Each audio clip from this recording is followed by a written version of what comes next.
Hey everybody, welcome to Kimmel's Irish Pub. Time for another movie review. Tonight's movie, Jurassic World, Fallen Kingdom. So this is the second of the new Jurassic Park Jurassic World series with Chris Pratt in it, and the girl's name is Bryce Dallas Howard. So if you've seen the first one, you know that, I was just looking to see who else is here. You know that in the first one, everybody's going to visit, and dinosaurs get loose, and so everybody's fighting for their life and trying to escape this this park where all these dinosaurs are. So if you haven't seen that, check that out. But evidently now there's still dinosaurs roaming this area, and there's a volcano that's erupting that's gonna evidently kill off these dinosaurs. So Chris Pratt and Bryce's character decide that they want to go back and save these dinosaurs. That's what it says on IMDb. I can tell you it's 2 hours and 8 minutes long, and it's only got a 6.4 on IMDb. Maybe we're getting tired of these. I don't know. This is only the second one of, you know, the new series. Alright, enough of me. You know what it's about. You want to hear more about what I see, so I'll start watching this, tell you what I'm seeing, give you a better description, and let you know what I'm thinking. So stick around. Hey everybody, time for a quick check-in. We're watching Jurassic World, Fallen Kingdom. We're at the 57-minute and 8-second mark. So, as I mentioned in the beginning, the dinosaurs are still alive on that one island, and there's a volcano erupting. And there's a big debate in the government. Should they step in and try and save these animals, or should they just let, you know, the volcano happen and, you know, whatever happens to these dinosaurs? And there's, you know, politics behind it all. Jeff Goldblum's even involved, and he recommends let the volcano take care of them. Whatever. And meanwhile, the girl that I forget that was in the first one, Claire, played by Bryce Dallas Howard, she's kind of like an activist in a sense for dinosaurs, and you know, trying to rally for them to save these dinosaurs and contacting the congressman and stuff like that. Meanwhile, there's this Benjamin Lockwood character, very rich, huge mansion, whatever, and he is, I believe, the person who started it all from the beginning.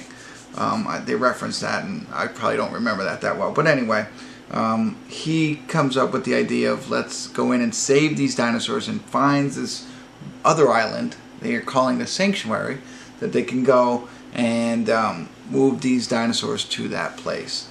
And they're trying to save as many of them as possible, up to about 11.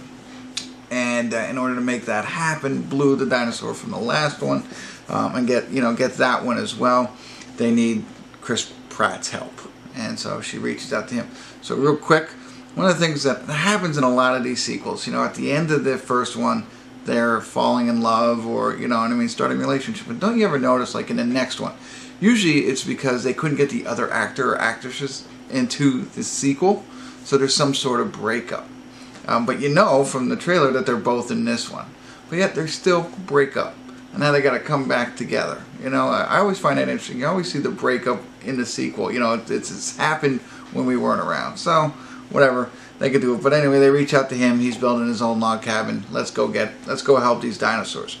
When they arrive on the island, they're greeted by the actor Ted Levine, Levin, and he is from Silence of the Lambs. If you've ever seen that, put the lotion in the basket. You know, it puts the lotion in the basket. You know, and right from the beginning, you get the sense he's like the excursion captain. He's all in army fatigues, everything like that, with all bullets and stuff. And he's got a whole army, or whole, you know, group there. But right from that moment, you think there's something up. You know, anytime Ted Levin's in the movie, you got to think that he's a villain, because he was in Silence of the Lambs, so he'll always be for me. So we know there's something awry here. We're just not sure yet. And then there's Franklin Webb, who's like their IT guy. Now they brought him in like he's scared, you know, and terrified the whole time. And I think they bring it in for a little comic relief. I mean, you already got Chris Pratt, who has spouted off a couple one-liners that I enjoyed.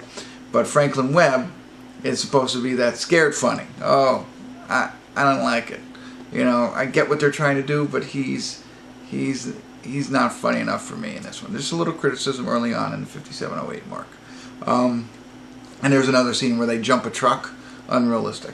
But of course, we're watching a movie about dinosaurs, so how realistic can it be? It is a visually pleasing movie, like the other ones were, with great scenery and big dinosaurs and stuff like that. And the first 40 minutes, I mean, once they go to this island, it's all action-packed.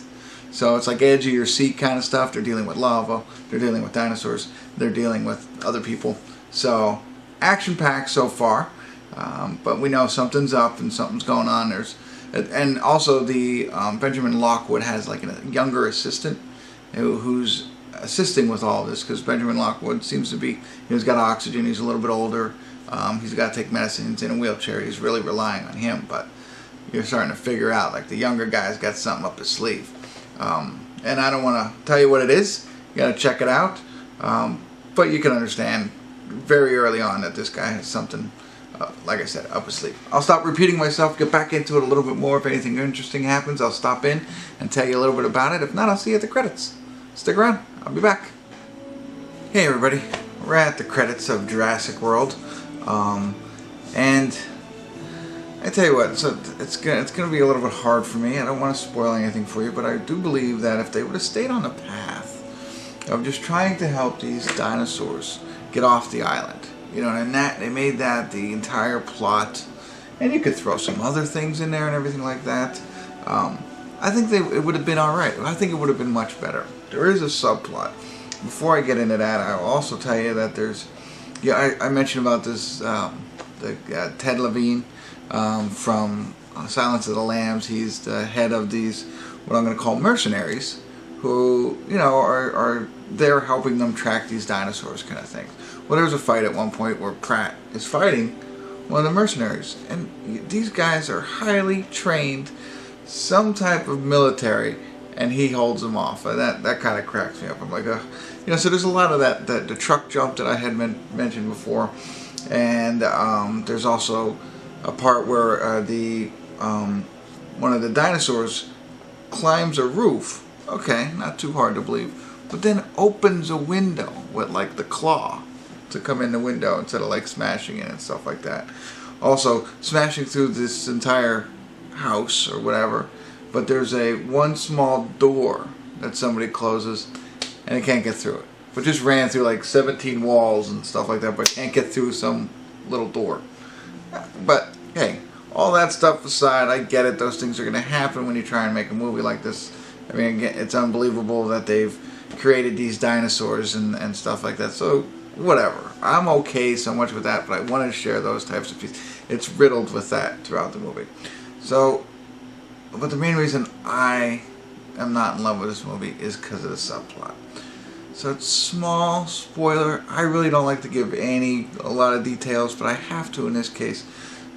It doesn't ruin the ending. Anything that I'm about to say is not going to ruin the ending, or really anything. You could pick it up right away. It's not a major twist, but if you don't want to know, turn me off now. I'm telling you, I'm giving it a 6. Okay? It's not a spoiler. I'm not even going to put words up there. I'm just going to tell you. And here we go. So, if you're still here. The subplot, as I mentioned, you can tell there's something going on that seems up somebody's sleeve. Well, the idea is they want to sell the remaining dinosaurs. The dinosaurs that are on their island, let's get them and sell them and make money. And there's more to it than that, but that's all I'm going to tell you about that, the subplot about that. So, while Chris Pratt and the other woman Claire are trying to get them off the island to save them, somebody also wants to get them and sell them. Fair enough. And the thing that really